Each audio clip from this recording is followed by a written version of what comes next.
Daddy, what are you doing? We're recording a podcast. Who's listening? Islander fans are listening. Where are they? Well, they're right here.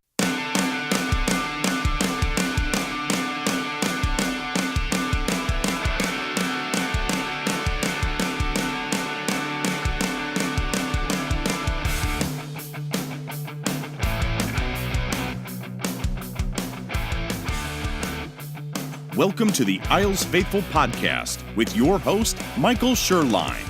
Hello, and welcome back to the Isles Faithful Podcast. I'm your host, as always, Michael Sherline, and this is episode number 32.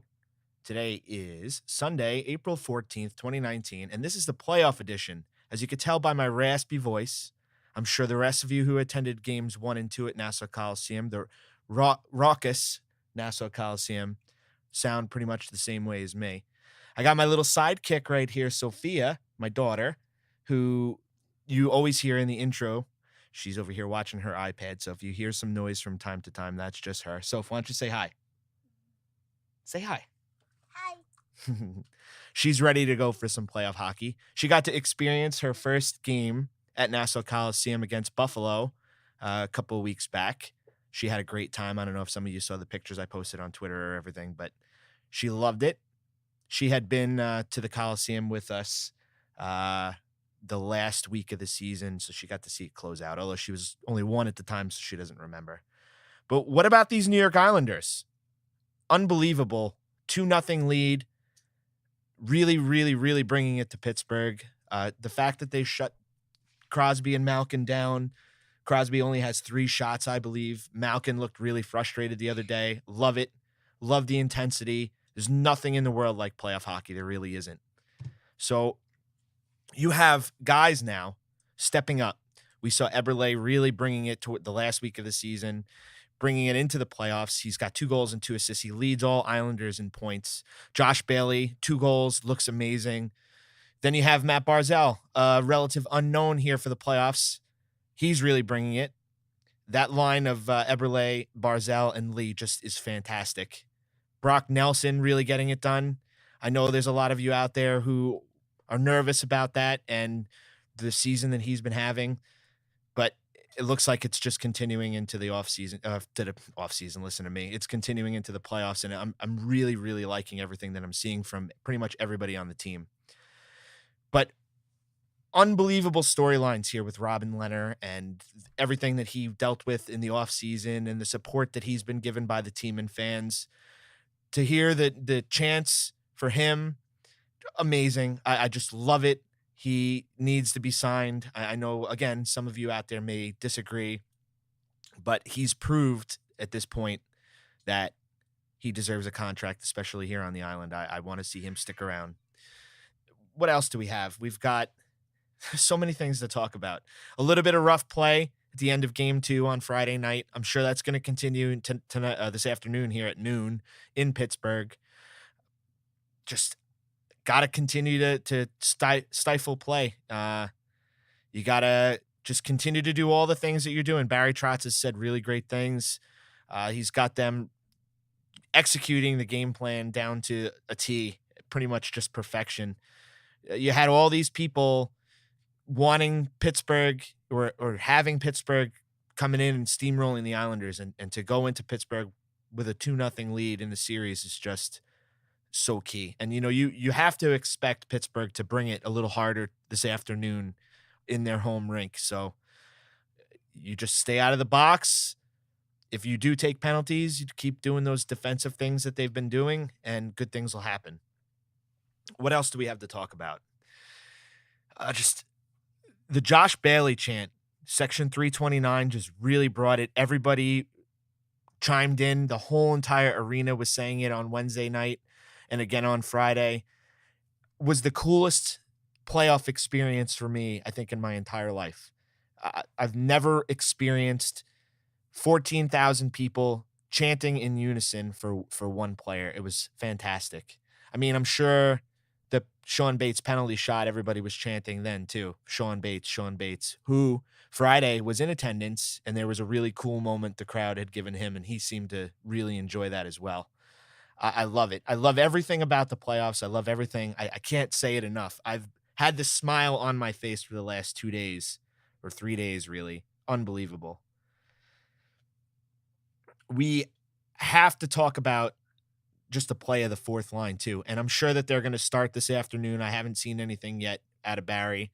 But they're going to come out. They'll probably start the game, get that energy going for, the Islander fans in attendance and for the rest of their teammates. It's going to be interesting to see how everybody reacts now that they're away. They do play a very good road game, very simple, methodical. Everything about the Islanders has been methodical up until this point. You can't argue that. So to see what their response is going to be today is key. I know I'm going to be watching from my couch. I wish I can be in Pittsburgh. My wife wants to kill me as it is for having all these playoff games and not really being at home. It's another reason as to why I'm doing this podcast right now. I've wanted to get something out all week long.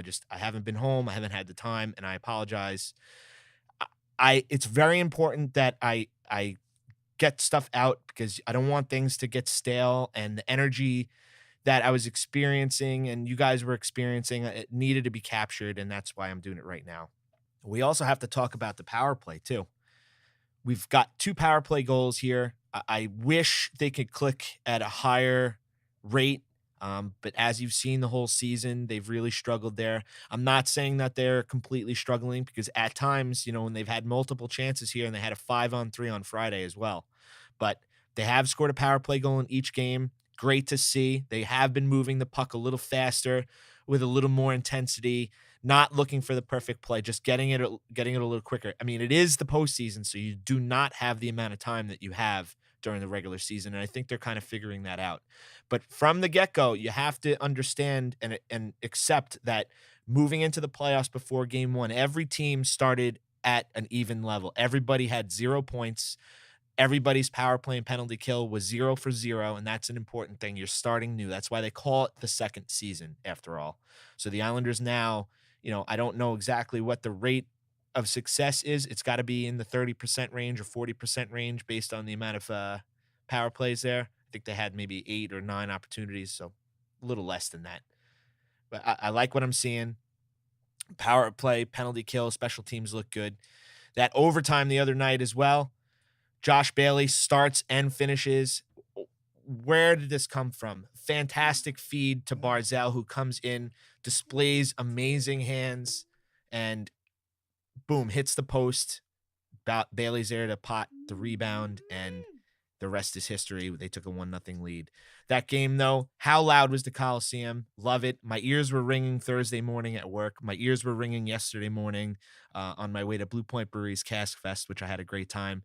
Great to see a bunch of Islander fans there. We had some good chants in the crowd. Let's go Islanders. Josh Bailey. Yes, yes, yes. It was just fantastic. Same thing at the Coliseum.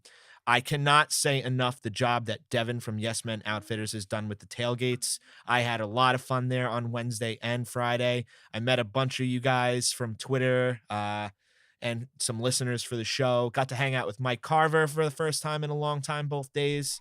Him and I go way back. He does a great job on Yes Men. He does a great job on the Aisle Seat podcast. My daughter's over here talking in my ear. So love everything about everything that's been happening. Just fantastic. We also got to see a couple of Islander greats walking around the tailgate, which was fantastic as well.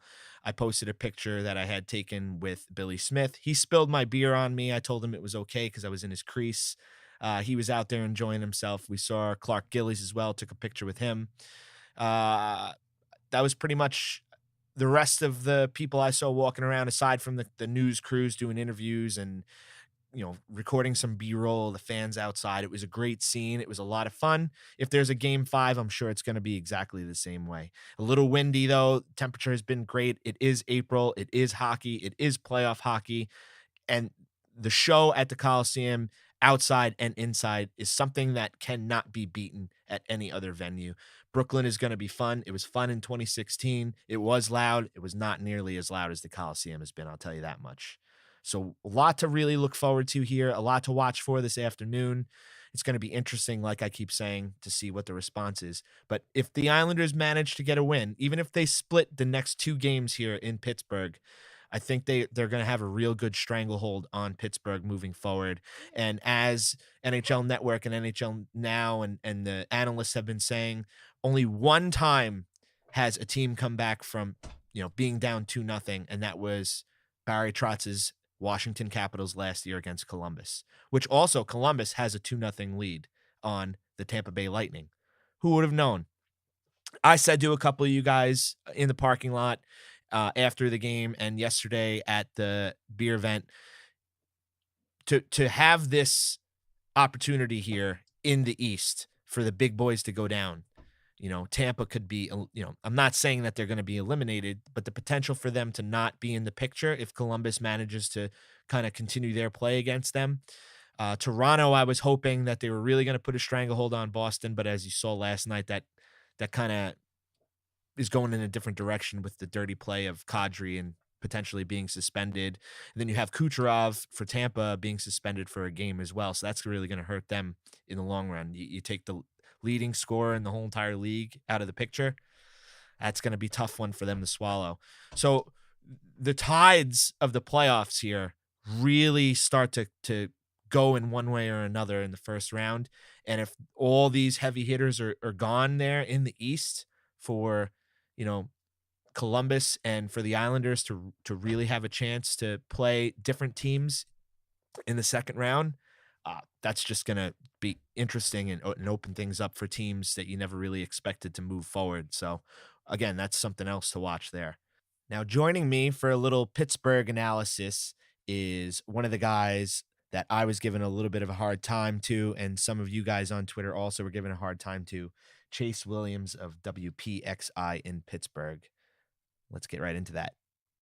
All right. Joining me on this episode of the Isles Faithful podcast, the playoff edition, is Chase Williams of WPXI Pittsburgh. Chase, how's it going? Good. How are you? At the rink. Nice little hockey game this morning. So, of course. Good times. These day games, though, I know Barry Trotz earlier today said he wished every game could be an early start. I know in the past, the Islanders have had a hard time getting going for the matinee games. Granted, it wasn't the playoffs, so we'll see what's going to happen there. How has Pittsburgh fared for the matinee games this season? Not very good. I don't think anyone really likes them, to be quite honest, but there's no choice in the matter today. But the Penguins, they like to use the urgency word quite a bit. And they have to come out. But over the past, since I've been here the last 3 years, they have not been very good at the early starts for whatever reason. But again, I don't think there's any choice in the matter for either team. So, we will see what happens. But I think it's going to be a good game. And I think it'll be helped out by the Penguins fans as well to get at least the Penguins going. So we'll see. That's the funny part about home ice. Obviously, as you saw the last 2 games, Nassau Coliseum was rocking. The fans were really bringing it. The tailgating was crazy. I'm sure it's the same thing here today. It's a beautiful Sunday morning. I'm sure the fans in Pittsburgh are going nuts in the parking lot. They're not, because it is massive. There's a massive downpour outside right now. So the atmosphere around this arena is nothing like it was on Long Island earlier this week. So that's an interesting factor to play into this one. Not only is it an early start, but it's raining outside, so no one's there's bars around, so I'm sure they're there, but it's not like the guy that the exchange we had on Twitter with Jeff from Long Island. It's just not happening right now. So I think that's honestly a point to factor in to what can happen here in Game 3. Well, that's a shame. I hate when fans don't get the opportunity to tailgate, obviously weather permitting. And, I do know with Steelers games and stuff, there tends to be a really good tailgate. And, I'm sure there are some diehards out there with tents and whatnot, braving the elements. Now, what did Mike Sullivan have to say this morning about some of the things Pittsburgh has to do here to try to answer for the Islanders' forecheck and the physicality that they've been bringing? Oh, they just had to play better. I think for whatever reason, I don't think they played all that bad, the Penguins, in the first couple games. But like you said, the Islanders have just been relentless. And that was one of the things that I thought I knew that they would come out fired up, obviously, with the crowd at the Coliseum. But I didn't know that they could keep it up throughout the entirety of the game, much less both games. And they did that. I think the Penguins, they won't admit it, but I think they were surprised by that. Well, they're playing the music here at the arena, but I'll see if I can find a quieter place. But yeah, I think they were surprised by that, to be completely honest. But Sidney Crosby told me after game one, he said they just have to, the Penguins have to get out of their own zone. And as you know, the Islanders dump and chase. They don't have the most skill in the world. So they just wait and pounce on the Penguins' mistakes because, as Barry Trotz said today, he knows this team very, very well. They know each other, and they just waited for the Penguins to screw up, and they did. So the key for the Penguins is to not play defense and get out of their own zone and be the offensive team that they're accustomed to, and be in their offensive zone. I know it sounds simplistic, but it really is true. What's the best way to keep the best player in the world from being ineffective? Playing defense. So at least offensively. So for the Penguins, they just have to get it into the offensive zone and go from there and start peppering Robin Leonard. Now, obviously the Pittsburgh Penguins are the Pittsburgh Penguins. You have to have respect for them. They do have some of the best players in the world on the same team there in Sidney Crosby and Evgeny Malkin. So I expect them to obviously come out and play a different type of hockey game in front of their fans this afternoon, as we've mentioned. And, as long as the Islanders stick to their plan, I see maybe a more spirited game. Obviously, they were very physical there after the whistle on Friday night. So, the rivalry of these two teams, especially from that 2013 series, I think is being reignited. And that's something that's really good to see. I know as fans, that's the best type of hockey, especially in the postseason, to see. So I'm curious to see, what the series is going to take or which turn it's going to take after today. I don't expect the Islanders, obviously, to sweep because I'm a realist. But, as all the experts have been saying here, there's only been one team that's come back from being down 2-0 in a series, and that was last year, Barry Trotz and his Washington Capitals. So it really all boils down today. I think it's a linchpin game in the series, and I hope for Penguins fans that they come out and they respond here this afternoon. Yeah, let's be honest. I know a lot of Islanders fans are giving me a hard time for my my tweet before the series that the Penguins would destroy the Islanders. But let's be completely honest. Did anyone expect the Islanders, truthfully, if you inject truth serum into your fandom, the Islanders jumping out to a 2-0 lead? No one thought that.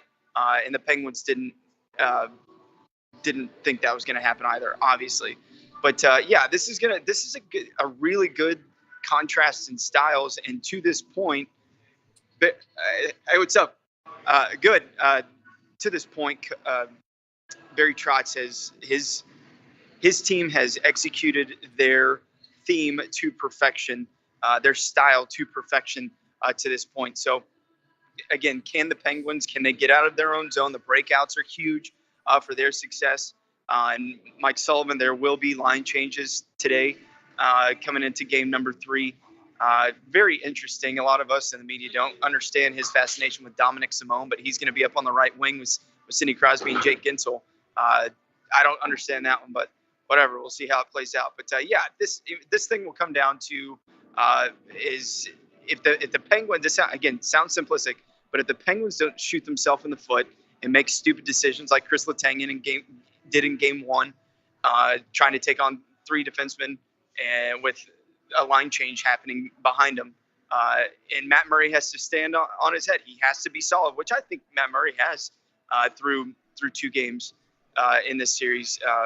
Brian Dumoulin's been out of sorts, coming back from injury, but yeah, if I'm Barry Trotz, if I'm the Islanders, if they can keep doing exactly what they've been doing, they'll go up 3-0. There's no doubt about it. Doesn't matter the barn that they're in. But I think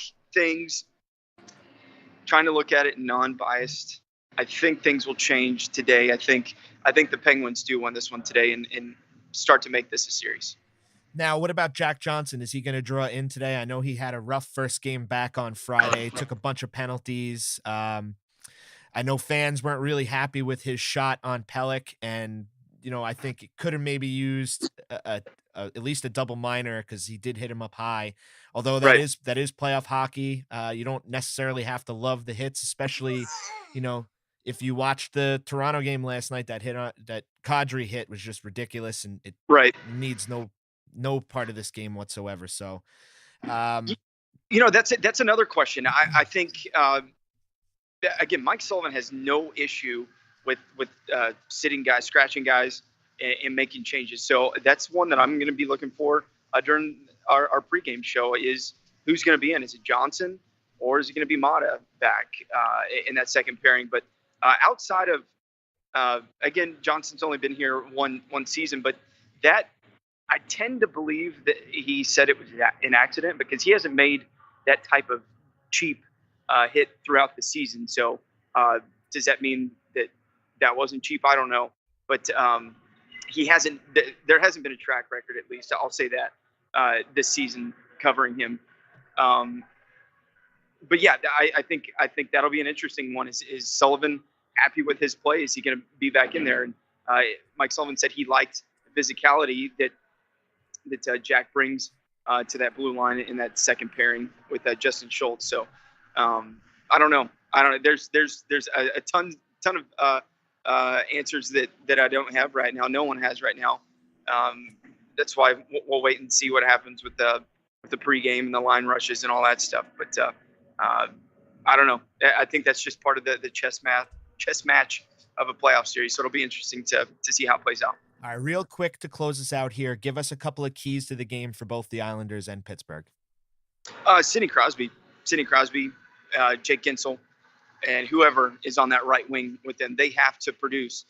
Sidney Crosby had more than 100 points this season. Jake Gensel scored 40 goals, and none of them have a single point in this series so far. I understand it's only 2 games, but they have to produce point blank. They have to score one way or another. They have to get on the scoreboard, and the Penguins have to stay out of the penalty box. I mean, 8 penalties the other day was ridiculous. And somehow, some way, Evgeny Malkin has to grow up for once. Good gosh. I mean, come on. Like, that's bullet point number 1 for opposing teams is to try to get under Malkin's skin. And when that happens, he unravels. And that happened the other day. He has to be better. The Penguins have to make the simple plays and stop thinking they're the Penguins from 2011, 12, 15 even. They just can't perform the way that they used to. They have to take what's given and stop trying to force things. So from the Penguin side, that's what has to happen. And Matt Murray has to continue to be solid. All right. And Islanders obviously have a bunch of antagonizers here in that best fourth line in hockey, and also with Leo Komarov as well. So I'm sure that we're going to see some feistiness out of both sides today. It should be a fun one. Thanks for joining me. Thanks for answering the bell. Like I said earlier, I know that Islanders fans gave you a really hard time. But I could tell, I could tell based on the way that you were doing it, it was just kind of to make things fun there, on Twitter. And that's what it's all about. Sports are fun. It's okay to have fun. Why don't you give a quick way for everyone to follow you on Twitter? Give us your socials and stuff. Yeah, it's at Chase P. Williams on Twitter. Hit me up. We'll answer your questions if you guys have any questions from the Penguins' perspective. But yeah, at Chase P. Williams, and let's see what happens at noon here. All right, have a great day and have a good call, broadcast, everything else, and hopefully we can catch up here in the next day or so. All right, take care. All right, take care. All right. Well, thanks again for Chase for coming on the Isles Faithful podcast to talk about the Pittsburgh perspective. Some good things there. Give him a follow. Try not to give him too much of a hard time. He was just having fun there. After all, it is Twitter. We do the same thing. So that's about going to wrap it up for episode 32 of the Isles Faithful podcast. We're about an hour and 15 minutes away from game time. I'm going to get this episode right out, maybe give you a chance to listen real quick. As always, you could follow us on Twitter at Faithful Isles. You can follow my personal account at Isles Blogger. We are on Google Podcasts, Apple, Stitcher, Spotify, Podbean, TuneIn, a whole bunch of other ones that I can never remember, as you know, at the end of every episode here. We're also on Facebook, we're on Instagram, and we are on YouTube. Follow us, or at least subscribe to us on YouTube. Comment there, share those videos. What? That's my little girl, Sophia. Sophia, say thanks for listening. You're not going to say thanks for listening? All right. Well, she's going to punch you in the face. She just punched the microphone. So we're going to stop that. Thank you guys for listening. It's fun as always. Thanks for dealing with my raspy voice. Enjoy the game this afternoon, and we will see you next time. Let's go, Islanders. Also, hey, Josh Bailey. Say Josh Bailey.